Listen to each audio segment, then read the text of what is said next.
I want to just share with you some quick little nuggets on God's character, fear, and love. Now let's dive right in. 1 John 4:8. Whoever does not love does not know God, because God is love. He is love. Unconditional love. That is who God is. 1 John 4:18. There is no fear in love, but perfect love drives out fear, because fear has to do with punishment. The one who fears is not made perfect in love. I realized something early on in walking with God, and that was this, is that when we give fear space, oftentimes we unknowingly allow fear to creep in, and we begin to partner with fear's plans for us. And the other thing that happens when we give fear space in our life is it begins to disguise itself as wisdom and talk us out of doing the very thing God called us to do.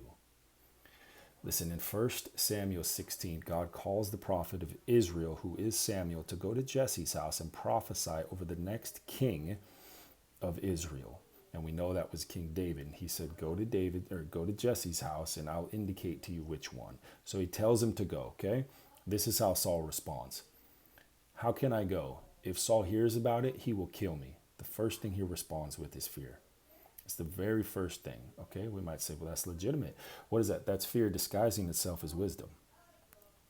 Let me read the rest of the verse. The Lord said, take a heifer with you and say, I have come to sacrifice to the Lord. Verse 3, invite Jesse to the sacrifice, and I will show you what to do, and you are to anoint for me the one I indicate.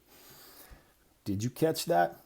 God didn't even respond to the fear. He didn't entertain it. He didn't say, sit down, let's have a discussion. He didn't even respond to it, because what we tolerate will dominate. God wasn't tolerating the fear. He just reminded Samuel what it is that he called him to do, and reminded him to go do it in love.